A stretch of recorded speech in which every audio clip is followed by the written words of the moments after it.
Hello and welcome back to the channel. I know it's been a while, but I'm hoping to get back into another series of videos where I'm actually showing my training and my racing and really aiming towards another goal of marathons and another ultra race. So what have we been up to? Well, since my Kosciuszko race, the 100 miler, I've had a knee injury since then, and so I've had a few setbacks trying to get back into running. But fingers crossed I'm over that and I'm on the full mend now, so I've started training again. So today, what I wanted to do is run through how I'm planning to get back to that full fitness and back to marathon running and ultra running. And how am I going to do that? Well, I'm looking at combining two different training methods. So one is MAF training, which is maximum aerobic function training. And secondly, HRV, which is heart rate variability.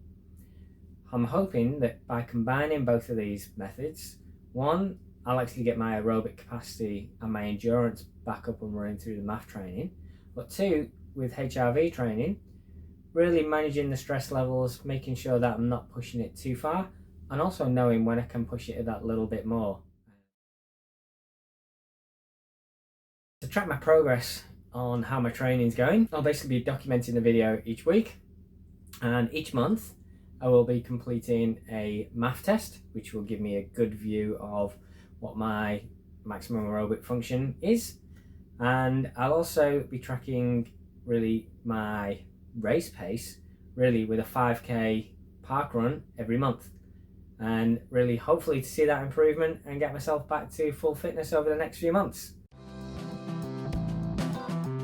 So just heading to Port Arlington, nice little flat course, and it's a perfect morning. Really nice, 6 degrees, no wind, so yeah, let's see how we go.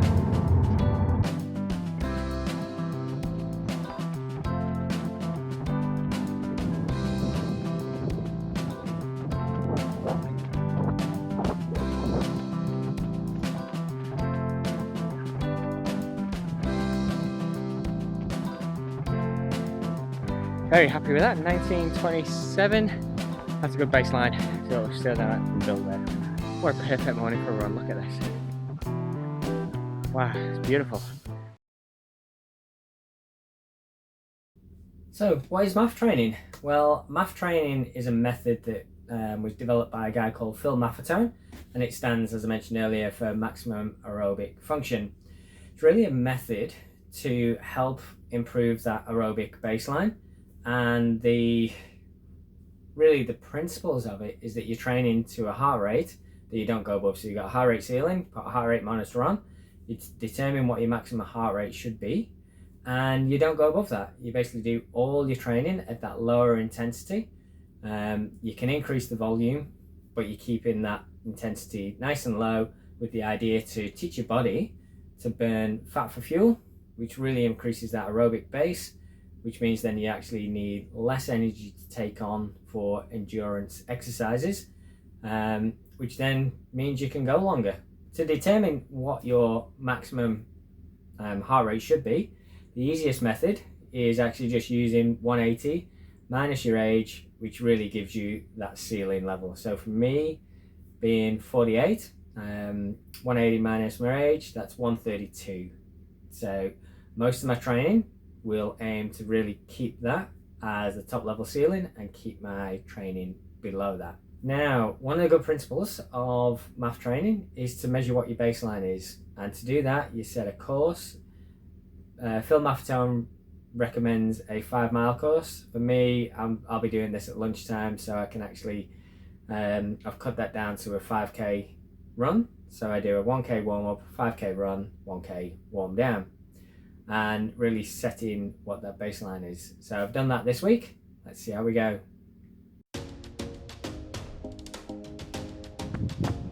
All good. Moving along downhill. 130 at the moment pace. Well, 130 heart rate. See how we go later on. Cool, so there we have it, end of the MAF test. Tried to keep it below 135, pretty close. I think average will be around there. So I'll get back and check. Well, I reckon for the 5K in the middle, probably average about 505, 508, something like that. pretty good for the starting point. That's my baseline. I'll see where we get to from here.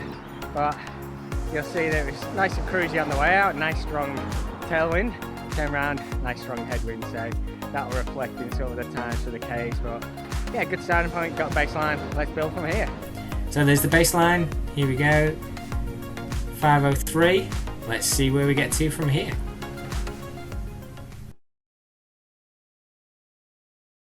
So what is HRV training, or heart rate variability training? Well, it's a measure of the variability in between your heartbeats.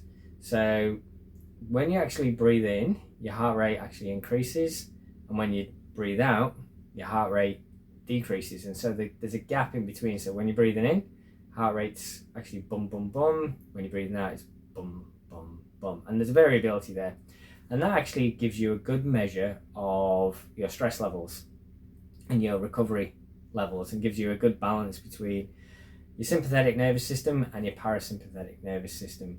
Overall, the way you can use this in your training is if you have a means to track your HRV with either wearing a Garmin watch overnight or some sort of wearable overnight. For me, I wear this, my Oura ring, which has got tracking on there, so it does my HRV, does my temperature, does my heart rate overnight. And I'll be using that to track my HRV, and that will be used really to determine how well I've recovered for the day. So I know what my baseline is, got an average, and then I'll be determining whether my HRV is above the average for the day or below, which then means, do I need to back off, or can I add a bit more intensity? Can I add a bit more volume? So I'll be using that just to tweak my sessions and all my training, depending on how well I've recovered as well. This is my HRV on the Oura app on Windows. So here you can see from January my average here went up a little bit in March, but we're currently sitting at 73. So in the mornings, anything above 73, I'll be like, yep, I can increase my Ks, and anything below I will actually back off. And as this increases, I'll just use the average, anything above the average and anything below the average, to change my training. This app is pretty cool. It gives me the dashboard so I can check. As you can see, currently heart rate is 40 on average at night, which is still pretty good. That's normal for me. And sort of it gives me in here sort of a couple of other things just around my sleep overnight, my resting heart rate, pretty good how that goes up and down, and my temperature deviation from average. So temperature is 0.2 less than normal. I'll also use this to determine, really, it's been an awesome indicator if I'm actually coming down with anything in terms of a virus, or not feeling particularly well, or even if I've had a drink the night before, the temperature goes up, as does my heart rate. So it's a good indicator. I'll use this as well in terms of readiness for my training. So combining both of them, the aim is to really, over the next 6 weeks, get my volume back up to something around that 80k a week. And then once I've done the first 6 weeks, I'll be confident on my knee, confident back running, and then really try and ramp it up again, up to over 100k a week moving forward. So now I've got my baselines, got my MAF test, I've got my Parkrun, I've got my HRV. Let's see how I go on my training journey. I'll bring you all along. Hopefully it'll be increasing over the next months, well, few weeks, few months. Does normally take a while for the MAF test to really kick in and work, well, to get that aerobic fitness back.